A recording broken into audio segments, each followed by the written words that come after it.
di PCL arahnya berbeda. Terus kemudian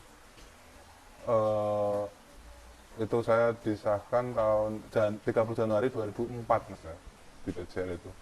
Saya mengenal itu, alhamdulillah saya diwisuda oleh Mbah Ling dan Pak Kus dulu itu, Pak Kuswanto ya itu dulu. Kebetulan saya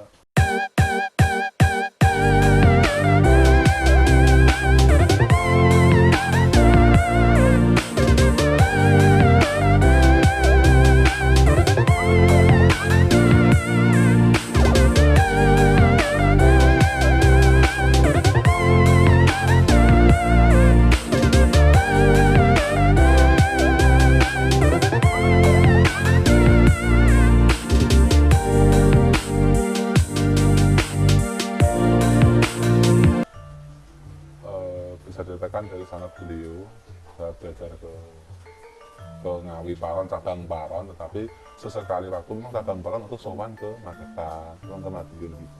Jadi alhamdulillah saya selesai disahkan di Magetan pertama itu di tanggal 30 Januari 2004. Terus kemudian saya diutus dari Ngawi untuk untuk mengajarkan ajaran PCL juga di waktu itu di belakang Pasar Ampel Mas. Pasar Ampel Boyolali. Iya, belakang Pasar Ampel itu masuk ya. Salah satunya beliau itu di Arifin Rahmat itu ikut belajar juga. Ya hingga kami merasakan kebersamaan bersama, persaudaraan yang kuat. Makanya dengan menyebut Mas Arifin Rahmat, saya jelek Mas. Aduh, sakit iya, sedih iya, kehilangan iya, ya nggak kuat ya. Kehilangan hati nggak segampang itu bisa menerima. Tapi insya Allah ikhlas. Saya ikut belajar sama saya. Insya Allah beliau orang baik. Ya, Saya tahu, saya kenal, saya dekat. Jadi kalau ada orang-orang yang waktu zaman itu, Mas, waduh, yang ceblung di sosial media itu, aduh, ini siapa toh, orang nggak kenal, cuma tahu cerita sepenggal gitu, Mas. Dan Mas Arjono juga waktu itu jadi korban juga, dibully saudara-saudara yang tidak kenal dan tidak paham, tidak sayang. Padahal alangkah indahnya kalau kita ini mengenal seseorang dengan dalam dan menghargai perbedaan. Iya. Menghargai perbedaan, karena itu semua kan sebenarnya soal terah, sanad keilmuan. Dan belajar tidak juga ada yang memaksa Mas. Kebetulan saya juga hanya sebuah kebetulan sih Mas ya. Waktu itu kan saya belajar disahkan di PCL itu kan tetap di naungan PSHT ya Mas. Iya. Dan jadi, tetap mengembangkan PSHT tetap aktif. Jadi gini, manfaatnya dari PCL apa Mas untuk ke PSHT? Gini, kalau saya nggak latihan PCL waktu itu, mungkin saya melatih adik-adik di PSHT. Ya porsinya akan sebatas kemampuan saya. Tapi dengan saya belajar lagi, ya secara otomatis dong itu saya minimal saya kesehatan saya terjaga, stamina saya terjaga. Keduanya sedikit banyak mau nggak mau kita menjalani pernah gerakan bawah dan sebagainya, teknik-tekniknya akan nambah secara otomatis ya nambah. Nah ini yang akan saya berikan kepada adik saya di rumah atau itu di kampung gitu. Jadi biarlah saya yang modal sendiri untuk sejauh jarak sepeda motor seminggu 3 kali Mas, yang namanya Jueng Ngawi itu jaraknya sekitar 124 km. Waktu saya melihat speedometer itu 124 km. Ya bisa dikatakan berapa jam lah gitu. Tapi saya berangkat jam 12 sampai sana mungkin sekitar jam 4:30, 5 sampai Paron Mas ya, sampai Ngawi Paron. kemudian kadang latihan sampai jam 2 saya pulang. Kalau mau pulang ya pulang mas sendiri, subuh nanti sampai di rumah. Kalau nggak mau pulang saya nginep kebetulan itu di sana ada leteng saya yang sekarang itu saya anggap kayak bapak saya sendiri, itu namanya Pak Lanto. Itu juga latihan bareng, kebetulan beliau rumahnya dekat sekretariatan Palon itu, jadi saya memang kayak saya anggap sebagai bapak saya sendiri gitu. Jadi di situ terus kemudian tahun 2013 ada surat edaran 44 ya mas ya. Yeah. Sudah edaran 44 dari pusat Madiun, tapi saya belum dengar itu. Nah saya dengarnya itu awal tahun 2016 mas. Oh, jadi telat 3 tahun ya? Iya telat 3 tahun. Setelah 3 tahun saya mendengar, kemudian saya panggil adik-adik saya ke sini beberapa saja lah, perwakilan saja lah ya. Aku pernah belajar di PJN. Ini suratnya kayak gini, ini mantuke. Tapi pun mas, tak butuh kita. Saya perlihatkan di itu screenshotan bukan surat itu dari medsos itu. Saya tunjukkan, saya harus keluar. Berat sih tapi keluar, nggak boleh adik-adik yang kesini itu pada sedih ngundeli mas, ya saya nggak tega juga. Kemudian saya bertahan, tapi saya rasanya kok saya nggak jujur ya. Saya kan memang benar-benar belajar di BCA dan itu tersangkut dalam pasal tersebut di surat edaran 44 salah satunya itu. Saya akhirnya ya dengan berat hati, orang saya aktif masalahnya ya terpaksa saya harus keluar. Nah keluar itu terdengar dari salah satu saudara kita juga yang dari SA Bilang Bangu. Saya nggak tahu SA Bilang Bangu apa mas, nggak tahu. Pokoknya dia tahu saya itu senang loncat. Setelah saya berhenti dari PSHT, saya mau ngapain kan, mungkin dianya juga sangat paham. Dulu saya dirgojoin dulu. Oh enggak. Ya, yang saya WhatsApp. Tahu di Facebook. Ya. Tapi belum pernah ketemu. Nah, itu. Semoga itu segera bisa hubungi saya. Pada saat itu tanggal 29 Oktober 2016 kayak mas itu. Itu kan saya sudah habis jadi koordinator. Waktu kan saya habis jadi koordinator waktu Suro itu di Boyolali, koordinator tas Suro waktu itu. Nah saya maksimalkan perjuangan saya di SHKT mungkin akan ini yang terakhir, karena bagaimanapun saya akan seperti apapun saya akan tinggalkan SHKT secara koorganisasial. Kalau hati saya nggak akan pernah memisah, tapi bagaimanapun juga saya harus taat kepada aturan pusat, saya harus taat kepada aturan organisasi. Selama itu disepakati, karena aturan itu sebelum terjadi pasti akan ada kesepakatan gitu. Jadi saya akan mentaati aturan itu, saya keluar.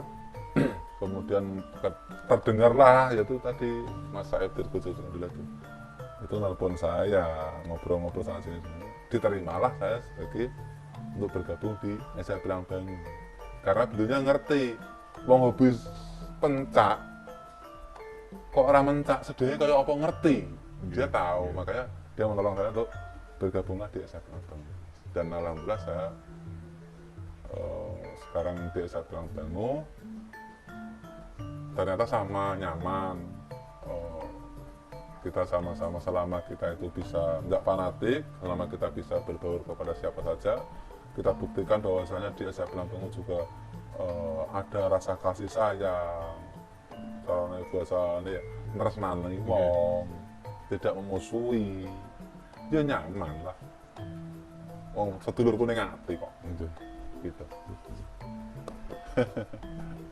Dan kasih diminum. Okay. Biasanya kita minum madu ini lur.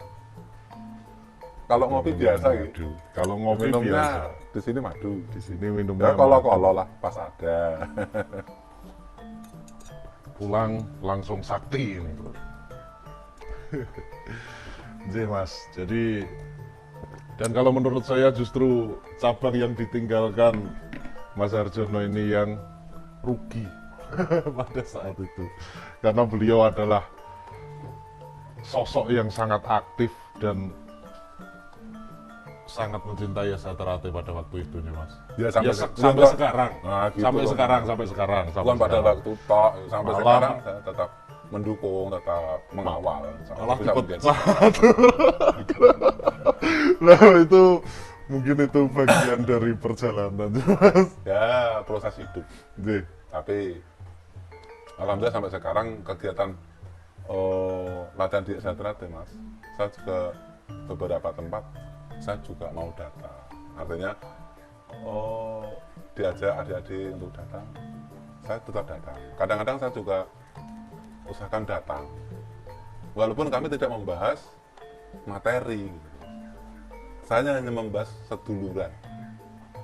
Nek ra ketemu yo pedot, Mas. Nggih. Oh, jejak sempat ketemu ya ditemoni bae. Terus alhamdulillah. Bukan saya yang datang kok, enggak. Dulu-dulu dari PSHT itu juga masih pada mau datang ke sini, Mas. Beliau juga mengatakan Mas Harjono boleh seragamnya berbeda. Tapi jangan lupa, saya tetap anak-anaknya Mas Harjono. Jadi ada beberapa warga PSHT yang di hati itu memang kayak anak-anak gitu. Anak saya gitu. Itu. Setelah dia keluarga pun juga ngajarin untuk anaknya juga mbah gitu, karena memang bapaknya anak saya gitu. Karena bagi saya anak itu nggak harus dari hubungan darah, tidak, tetapi hubungan rasa yang antara yang tua dengan yang muda ya itu kalau saya benar-benar itu saya anggap itu anak-anak saya. Karena memang saya yang mendirikan salah satu pendiri Satrate Ranteng Juang ini. Alhamdulillah. Saya tuh kadang ini, Mas, merasa heran sama ya sedulur-sedulur PSHT sendiri, apalagi di era sosial media sekarang, di Facebook, di YouTube, saling mencaci maki sesama saudara PSHT, bahkan yang sudah mendirikan wadah baru seperti PSHP, PRSH, dicaci maki, dijelek-jelekan, dielek-elek. Itu kadang tuh saya heran, mereka ini belajar apa gitu loh, Mas. Karena saya ketemu beberapa sesepuh yang walaupun masih di PSHT, walaupun sudah ke PSHP, seperti kemarin saya bikin konten juga sama Mbah Joko Sumaryono Semarang, saya main ke Solo ke Mas Artis Siswoyo, ketemu Mbah Slamet Riyadi juga, ke tempat Paguyuban Harjo Utaman, ketemu Mas Bondan, ketemu Mas Dwi Joko. Mas Bondan itu putranya Bapak Joko Kuncoro, cucunya Eyang Hasan Joyadi Suwarno. Beliau-beliau ini adem, Mas. Ya. Seperti saya ketemu Mas Harjono ini, walaupun kita sudah berbeda, walaupun kita berbeda sanat keilmuan, berbeda terah, bahasanya mungkin begitu deh, Mas. Nggak ada kok Acara memusuhi. memusuhi, itu nggak ada. Ya semuanya saling Sebenarnya merangkul. bukan berbeda sangat kalau menurut saya sih, Mas. Apa, Mas? Katakan dari PSHT J. yang disebut-sebut kan Mbah Harjo J. di PJL J. juga Mbah yang Harjo. dibicarakan Mbah Harjo, PSHP juga yang Mbah Harjo. dibicarakan Pak Harjo kan. Jadi nggak beda sangat juga sih, Mas. Kalau menurut saya loh ya. Jalur lewat murid yang mana? Cuma ini? urutannya saja yang Iya. dari sini ke sini beda, ke sini Ah. beda. Hanya perubahan materi saja. sedikit lewat materi. lewat jalur murid yang mana kan murid Tapi tujuan kita tetap syaratnya terakhir juga iya Pak Harjo gitu tetap ya. Harjo Utaman juga ujung-ujungnya. Makanya terjadilah ada yang namanya Harjo Utaman juga Iya. demi apa? Demi mempertahankan saking cintanya mungkin ya Mas ya.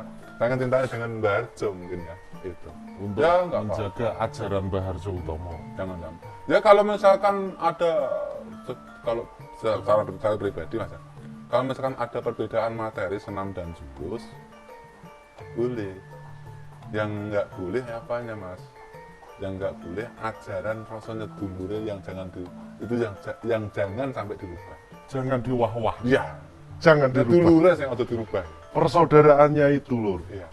Soal perbedaan jurus, ya wong ini jurusnya jalurnya siapa, ini jalurnya siapa, kalau beda wajar. Kita boleh toh ngefans dengan bapak saya, bapak kita boleh toh. Ya boleh. Tapi kita ngefans dengan kakek boleh toh. Boleh. Ngefans dengan kakek buyutnya boleh toh. Boleh. Ya, itu saja. Nyantai jadinya. Dengarkan itu lur.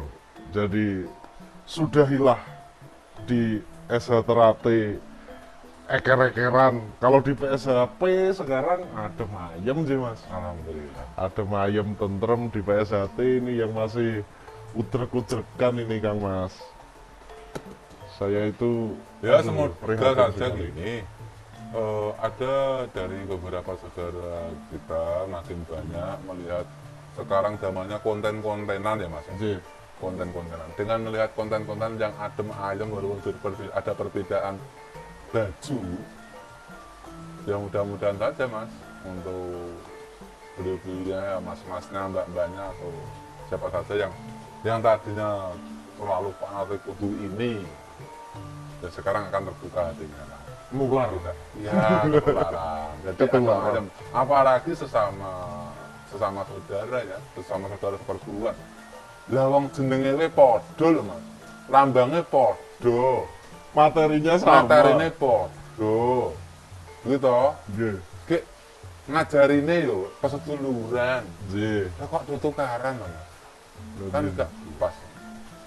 Dan kalau satu diajarkan ngedulur rasa kebersamaan kan dari rasa kebersamaan itu Mas, sebulan seduluran. Kan bukan sedulur asli itu. Ji, Seduluran. ji. Ya waktu kebersamaan itulah terjadinya seduluran yang sebenarnya. Sampai saking dekatnya, sampai ya itu tadi saya punya adik itu yang ngawur itu meninggalkan saya duluan ya mas. Ya Allah sampai itu sampai nangis itu nggak kuat ya karena itu sudah takdir ya ngawur itu mau baca gojekan juga ya mas. Ji, ji. Kan? Jadi kalau saya tanya ikhlas jadi ora ikhlas Jadi ora kalau ikhlas. kelangan adik kok saya ikhlas yo ikhlasnya karena ajaran Iya. agama kita mengikhlaskan yang mengikhlaskan biar keduanya tenang ya tapi ya, Kalau ditari ya enggak mau. ya udah mau Kalau ditari. dan lawang adik ninggal ya sing ikhlas sapa tapi ya kita memang nggak puas takdir orang berbeda-beda ya tetap yang kalau nggak ikhlas ya caranya gimana nggak ikhlas ya itu nggak nih mas kalau nakling itu nggak nih kebetulan saya memang punya komunitas di Odogel jadi tiap hari itu memang harus baca Quran mas saya ada grup WhatsApp nasional juga makanya mas Beni tadi sama mas siapa? Mas Lendi. Mas Randy waktu ngangkat matras ada aku konten matras ngopo mikirnya gitu karena memang matras ini saya tumpuk buat ngasih mas dekat Lampung mas. Jadi keseharian saya memang nggak ada orang mewajibkan sih mas tapi saya memang pribadi saya mewajibkan saya setiap hari harus minimal sarapannya memang harus tilawah bangun tidur ya memang harus baca Quran itu nah sebelum membaca Al-Quran terkadang kan kita memang mengingat waktu dulu diajarkan Quran itu kan punya Kanjeng Nabi tuh yang diturunkan kepada dari Allah turun ke Kanjeng Nabi Muhammad SAW ya. Jadi sebelum baca Al-Quran ya kita hadiahkan Fatihah dulu sama Kanjeng Nabi. Kemudian kok masih ada waktu ya kita ingat saudara-saudara kita ataupun almarhum ya kita doakan melalui hadiah Fatihah itu diberikanlah kita memohonkan kepada Allah untuk kalau ada pahalanya ya dibagikan untuk beli-belinya yang sudah meninggal, kemudian beli-belinya yang masih hidup, untuk orang-orang yang saya kenal ataupun mungkin yang mengenali saya, semoga juga mengalir juga ketika ada pahala.